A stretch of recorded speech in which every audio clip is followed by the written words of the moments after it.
حج اسلام کے 5 بنیادی ارکان میں سے ایک ہے اور ہر صاحب استطاعت مسلمان پر زندگی میں ایک بار فرض ہے۔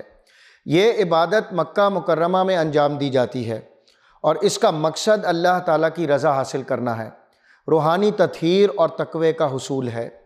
حج کے دوران مسلمان مختلف مناسک ادا کرتے ہیں جو ان کے ایمان کی تجدید، اتحاد اور اجتماعی شعور کی عکاسی کرتے ہیں۔ حج کا سب سے پہلا اور بنیادی مقصد اللہ تعالیٰ کی رضا حاصل کرنا ہے۔ اللہ تعالیٰ نے قرآن مجید میں فرمایا، اور لوگوں میں حج کے لیے اعلان کر دو، وہ تمہارے پاس پیدل اور دبلے پتلے اونٹوں پر دور دراز کے راستوں سے آئیں گے۔ اس آیت سے واضح ہوتا ہے کہ حج کا مقصد اللہ تعالیٰ کے حکم کی تعمیل اور اس کی رضا کا حصول ہے۔ حج روحانی تطہیر اور تقوی کے حصول کا ذریعہ ہے۔ حج کے مناسک میں خشوع اور خضوع اور اللہ تعالیٰ کی عظمت کا اظہار شامل ہے۔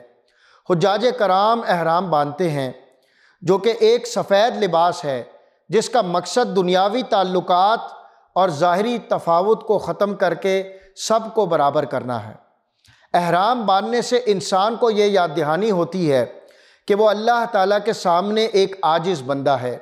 نبی کریم صلی اللہ علیہ وسلم نے فرمایا کہ جو شخص اللہ کی رضا کے لیے حج کرے اور اس دوران کوئی گناہ نہ کرے تو وہ ایسے لوٹے گا جیسے وہ اپنی ماں کے پیٹ سے پیدا ہوا تھا۔ بخاری۔ حج اتحاد اور اجتماعی شعور کی علامت ہے۔ دنیا بھر سے لاکھوں مسلمان مکہ مکرمہ میں جمع ہوتے ہیں اور ایک ہی لباس میں اور ایک ہی مقصد کے تحت عبادت کرتے ہیں۔ یہ اتحاد اور مساوات کا عملی مظاہرہ ہے جو کہ امت مسلمہ کی وحدت اور بھائی چارے کو ظاہر کرتا ہے۔ حج کے دوران مسلمان یہ پیغام دیتے ہیں کہ رنگ، نسل، زبان یا قومیت کی کوئی اہمیت نہیں، بلکہ ایمان اور تقوی کی بنیاد پر سب برابر ہیں۔ حج میں قربانی کا مقصد اللہ کے حضور قربانی دینے کا جذبہ پیدا کرنا ہے۔ ابراہیم علیہ السلام کی سنت کی یادگار کے طور پر قربانی دینا اللہ تعالیٰ کی راہ میں اپنی جان و مال کو قربان کرنے کا عملی مظاہرہ ہے۔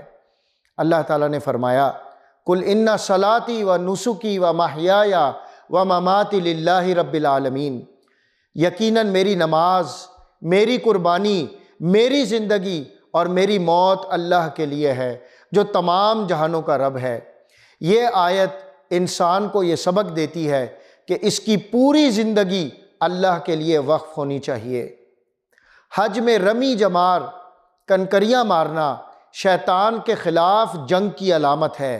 یہ عمل ہمیں شیطان کے وسوسوں سے بچانے اور اللہ کے راستے پر ثابت قدم رہنے کا درس دیتا ہے۔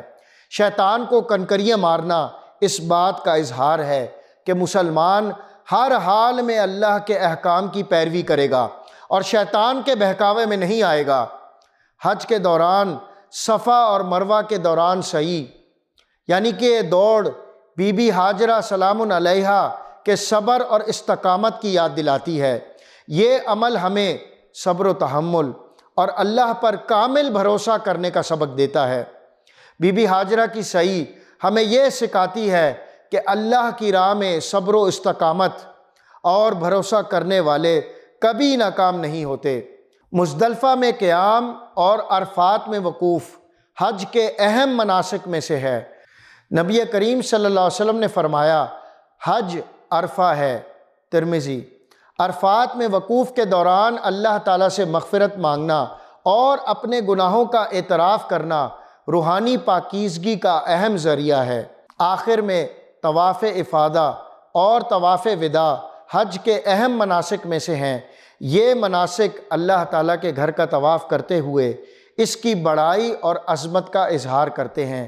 یہ طواف ہمیں اللہ کے قریب ہونے کا احساس دلاتے ہیں اور ہماری روحانی حالت کو مضبوط کرتے ہیں۔ حج کا مقصد انسان کو اللہ کی طرف راغب کرنا ہے، اس کی زندگی کو اللہ کے احکام کے مطابق ڈھالنا ہے اور اس کے ایمان کو مضبوط کرنا ہے۔ یہ ایک ایسی عبادت ہے جو انسان کی روحانی، اخلاقی اور اجتماعی زندگی پر گہرے اثرات مرتب کرتی ہے۔ اللہ تعالی ہم سب کو حج کی سعادت نصیب عطا فرمائے اور ہمیں اس کے مقصد کو سمجھنے اور ان پر عمل کرنے کی توفیق عطا فرمائے۔ آمین یا رب العالمین۔ صلو